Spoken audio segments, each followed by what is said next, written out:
Good morning, Guardians. The Hijabi Gamer here. And once again, boy, does that week fly. There was so much I had planned to do this week, and yet I did not get any of it done. But it's Friday, and that means Zur is in the tower, and he's got decent stuff for us this week. It isn't that bad. It's actually a pretty good week.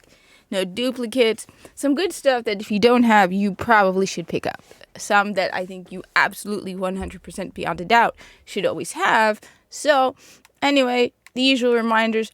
First off, this is how you know if Zur's in the tower. There's a purple mark by the stairs with the number 9. If it's not there, he's either in the reef or he's not in the tower. Usually, he's just not in the tower. Most of the time, he doesn't show up in the reef. It's rare, but he does show up in the reef. Reminder, this is Original Destiny. As you can see, the nicer tower. It's always interesting how it's always night, and yet somehow I know the times in the tower are not tied to my time zone. But anyway, as you can see, it's Original Destiny, which means he will be gone in 48 hours. The usual reminder, Sunday morning, 5 a.m. for me. He is gone, all right? Right now, it is 6 a.m. for me in New Jersey. By 5 a.m. on Sunday, he will be gone. He does not stick around until reset. That is a Destiny 2 thing, not a Destiny 1 thing. In addition, everything happens in Destiny 2 later. Original Destiny, it's early in the morning. Reset is Tuesday early in the morning.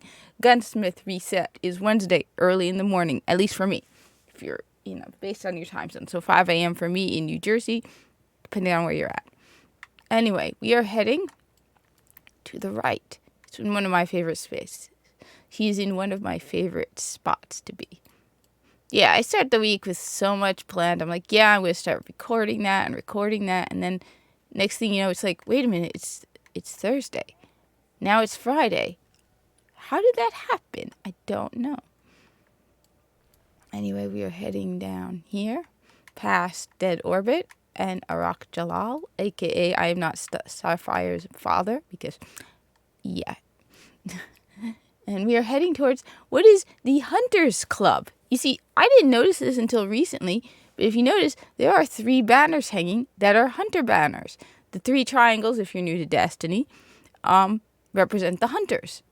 And so this is for Hunters only. Ha! Warlocks, Titans, you don't get your own private spot. I like that.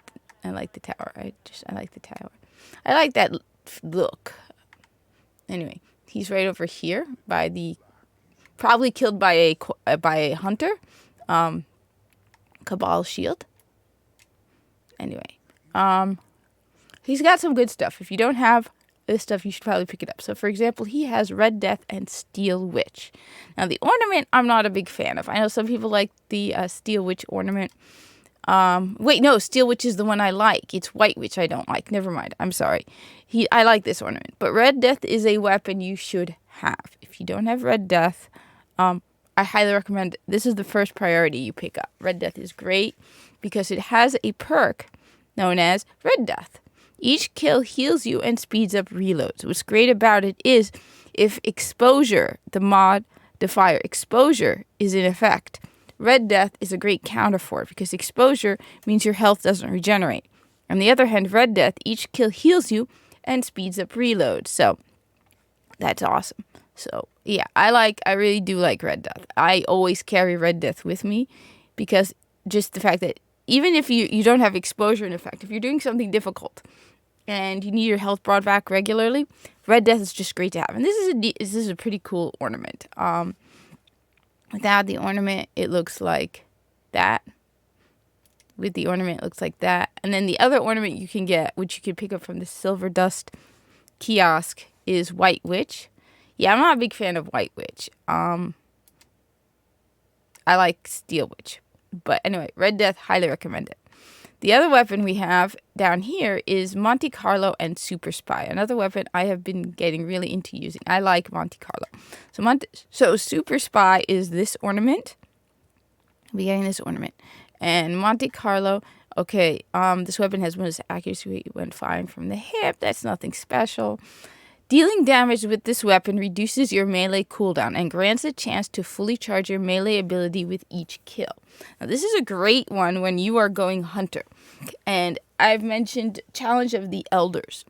And the amount of points you get doing a melee kill, so the hunter's throwing knife under Golden Gun is your throwing knife. So your melee kill is your throwing knife. And one of the advantages about the throwing knife is it counts as a melee kill, and it counts, if done right, as a precision kill. And if you have set in your abilities Knife Juggler, this means every time you get a precision kill with your throwing knife, it refreshes your melee cooldown. So you can just stand there and do throwing knife kill after throwing knife kill. Now what adds to that is Challenge of the Elders. The number of points you get for a melee precision kill with your throwing knife is the same number of points that you get from whatever special perk is set that week. So what's great about Monte Carlo is if you miss, this actually reduces your melee cooldown, or like after a couple kills, it could be 1 kill, it could be 3 kills, it suddenly resets it. So that's why I've been using Monte Carlo a lot, because I'll be doing Challenge of the Elders and I will miss with my throwing knife. Monte Carlo is great for that. So I mean, I would recommend Red Death first, and then Monte Carlo is just a fun gun to have. Next we have Suros Regime. Suros Regime is one of my favorite guns. It wasn't until I got picked up this one here, the Genesis Chain, that I finally got a replacement for Suros Regime. So what's nice about Suros Regime, this isn't my Suros Regime. My Suros Regime is actually with a different character because I was using that other character last week. So Suros Regime, I like Suros Regime because it has a nice rate of fire and a decent impact. I hate those guns that have a ridiculously high rate of fire, but a very low impact. This one feels decent. Does damage, but it also has a good rate of fire. Plus, it has spinning up. The longer this weapon is fired, the faster it fires. So just the longer you're shooting it, the faster it goes. Or you can choose focused fire. When zoomed, this weapon fires slower, but causes additional damage. So you have both of those. You can either go slower, but more damage, or you can go faster, just faster. You also have the Suros Legacy. The bottom half of each magazine deals bonus damage and has a chance to return health on kill. And it does make a difference. I stopped using Suros Regime, and I noticed while doing Challenge of the Elders the difference at one point. I was like, wait a minute, why is this a little harder?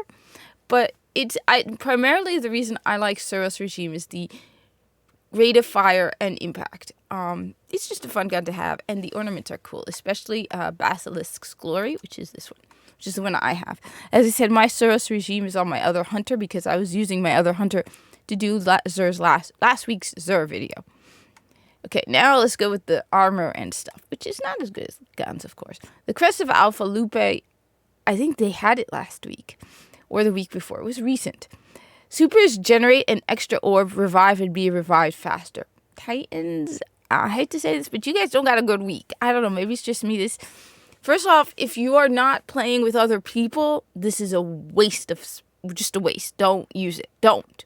If you're not playing with other people, do not equip the Crest of Alpha Lupi.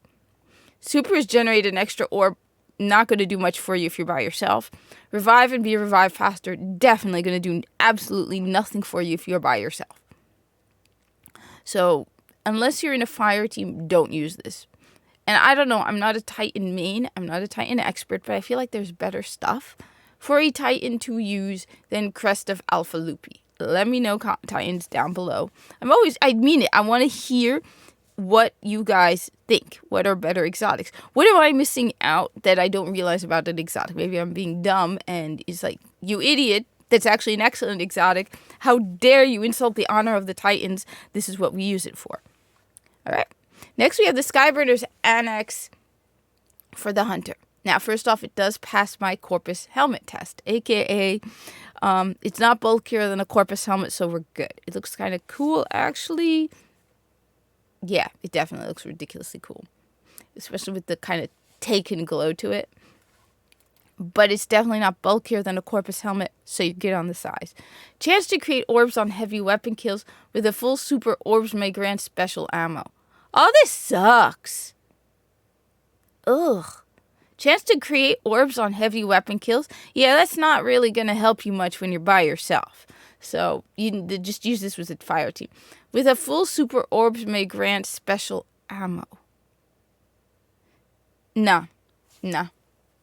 Nah, if you really need special ammo, just pick up some special ammo since this is a major disappointment. It looks pretty cool, but I mean, let me know. Hunters, let me know. Am I being a stupid hunter, not realizing just how amazingly awesome this thing is? Because it doesn't feel awesome. It really doesn't feel awesome.